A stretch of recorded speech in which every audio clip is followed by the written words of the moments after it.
کہ امریکی فورسز کے انخلا کے بعد وہاں خانہ جنگی کا خدشہ ہے، جس سے خطے کا استحکام متاثر ہونے کا خدشہ ہے اور القاعدہ کا خطرہ بھی بڑھ سکتا ہے۔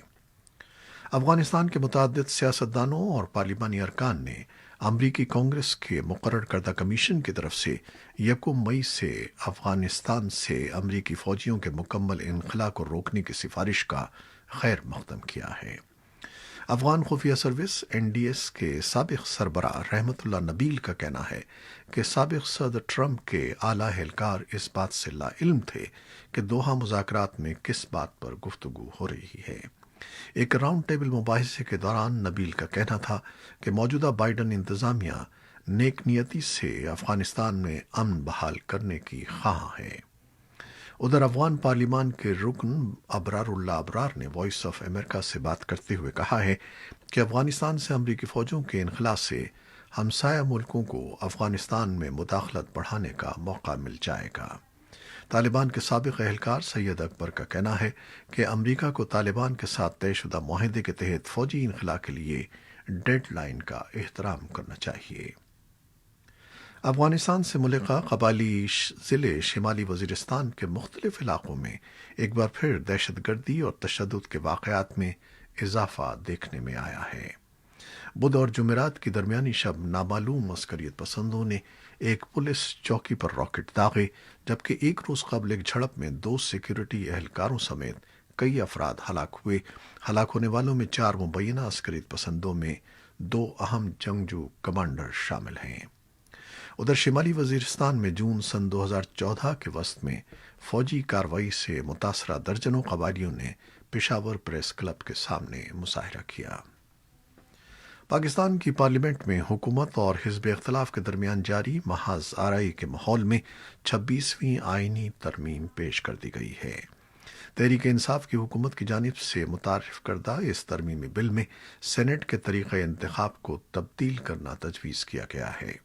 حکومت کہتی ہے کہ وہ سینٹ انتخابات کا اوپن بیلٹ کے ذریعے انعقاد چاہتی ہے تاکہ ہارس ٹریڈنگ کا خاتمہ ہو سکے۔ تاہم حزب اختلاف کا کہنا ہے کہ حکومت اگر سنجیدہ ہے تو صرف سینٹ انتخابات نہیں بلکہ انتخابی اصلاحات کا جامع قانون لایا جائے۔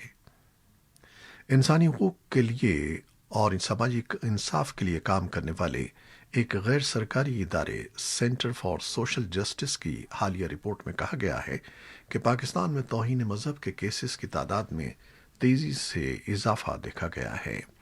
گزشتہ سال کے اختتام پر 200 افراد کے خلاف ان الزامات کے تحت مقدمات قائم کیے گئے، جو قانون میں 1987 میں کی جانے والی ترامیم کے بعد سب سے بڑی تعداد ہے۔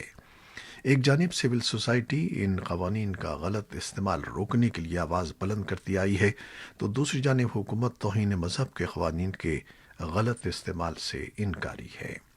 حکومتی عہدیداروں کا کہنا ہے کہ رپورٹ میں غلط تحقیق کے ذریعے نتائج اخذ کیے گئے ہیں۔ امریکہ کے وزیر دفاع لائیڈ آسٹن نے پینٹاگون ایڈوائزری بورڈ کے سینکڑوں ارکان کو رواں ماہ استعفیٰ دینے کا حکم دیا ہے، جو پینلز کے وسیع تر جائزے کا حصہ ہے۔ اس اقدام کے تحت ایسے متعدد افراد کو فارغ کر دیا جائے گا جنہیں ٹرمپ انتظامیہ کے آخری دنوں میں تعینات کیا گیا تھا۔ سابق قائم مقام وزیر دفاع کرسٹوفر ملر نے اپنے عہدے کے آخری 2 مہینوں کے دوران متعدد دیرینہ ارکان کو دفاعی پالیسی، صحت، سائنس اور کاروباری بورڈ سے ہٹا دیا تھا اور ان کی جگہ سابق صدر ڈونلڈ ٹرمپ کے حامیوں کا تقرر کیا گیا تھا۔ ان میں سے 30 سے زیادہ افراد کو اب استعفیٰ دینے کو کہا جائے گا۔ ان میں سابق house speaker Newt Gingrich, retired brigadier general Anthony Tata اور ٹرمپ مہم کی سابق مینیجر کووی لیونٹسکی شامل ہیں۔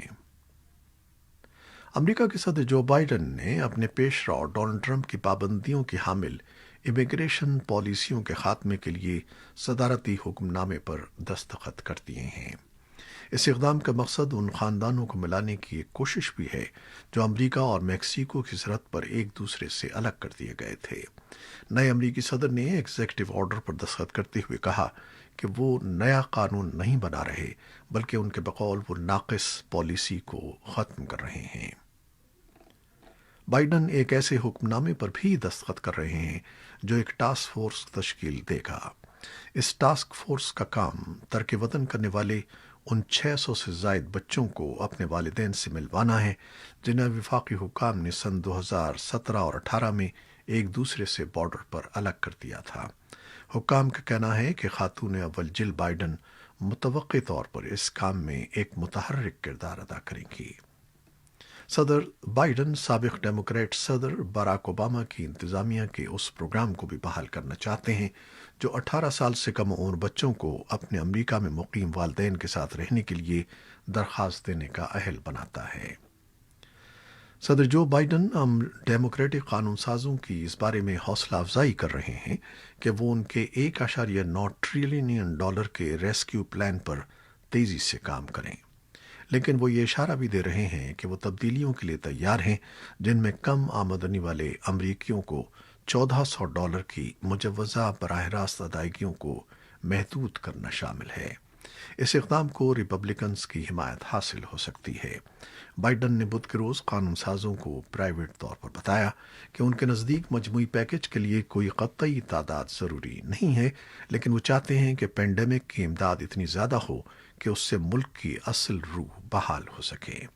بدھ کے روز ہی وائٹ ہاؤس کی پریس سیکرٹری جین ساکی نے پریس بریفنگ میں بتایا کہ وائٹ ہاؤس امریکہ کے اس ریلیف پیکج کے لیے اراکین کانگریس سے رابطوں میں اضافہ کر رہا ہے۔ امریکی ایوان نمائندگان نے فیصلہ کیا ہے کہ کانگریس کی عمارت پر 6 جنوری کے حملے کے بعد کیے گئے اضافی حفاظتی اقدامات کی خلاف ورزی کرنے والے منتخب اراکین کو $10,000 تک جرمانہ ادا کرنا ہوگا۔ اس سلسلے میں ایوان نے منگل کی شام میں ایک ووٹ کے ذریعے فیصلے کی منظوری دی کہ پہلی بار سیکیورٹی اسکریننگ کے اقدامات کی پابندی نہ کرنے پر کسی بھی ممبر کو $5,000 کا جرمانہ ادا کرنا ہوگا، جبکہ دوسری بار ایسا کرنے کی صورت میں جرمانے میں دگنا اضافہ کر کے اسے $10,000 کر دیا جائے گا۔ سیکیورٹی اسکریننگ ان اقدامات میں شامل ہے جو ایوان نے امریکی جمہوریت کی علامت کانگریس پر 6 جنوری کو ہونے والے حملے کے بعد متعارف کروائے ہیں۔ اقوام متحدہ کے بچوں کے ایمرجنسی فنڈ کے ادارے یونیسیف نے بھارت کے سیرم انسٹی ٹیوٹ سے ویکسین کی 1.1 ارب خوراکوں کو مہیا کرنے کا معاہدہ کیا ہے۔ اس معاہدے کے تحت سیرم انسٹی ٹیوٹ ایسٹرازینیکا اور آکسفورڈ کی شراکت سے بنائی گئی ویکسین اور اینووا ویکس ویکسین $3 فی خوراک کی قیمت پر مہیا کرے گا۔ یونیسیف ڈائریکٹر ہینریتا فور کے مطابق یہ کوویکس ویکسین کی پہلی کھیپ ہوگی اور اس کے بعد ویکسین کی مزید خوراکیں حاصل کی جائیں گی تاکہ اس سال کے پہلے حصے کی ضروریات پوری کی جا سکیں۔ کوویکس کے منصوبے کے تحت اس سال مارچ تک ویکسین کی 10 کروڑ خوراکیں مہیا کی جائیں گی اور جولائی تک 20 کروڑ مزید خوراکوں کا بندوبست کیا جائے گا۔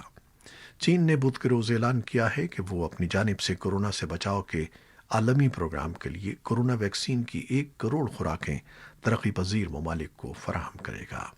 چینی وزارت خارجہ کے ترجمان وینگ یہ نین نے کہا کہ چین عالمی ادارے صحت کے دنیا بھر میں ترقی پذیر ممالک کے لیے ویکسین فراہم کرنے کے مطالبے کے جواب میں یہ ویکسین فراہم کرے گا۔ تاہم انہوں نے یہ نہیں بتایا کہ چین کون سی ویکسین فراہم کرے گا۔ یہ تھیں وہ خبریں جو فیس بک لائیو پر ہم نے آپ کے لیے پیش کی۔ ہماری ویب سائٹ اور یوٹیوب پر یہ بلیٹن پوسٹ کر دیا جاتا ہے جسے آپ بعد میں دیکھ سکتے ہیں۔ خالد حمید کو اجازت دیجیے گا۔ اللہ حافظ۔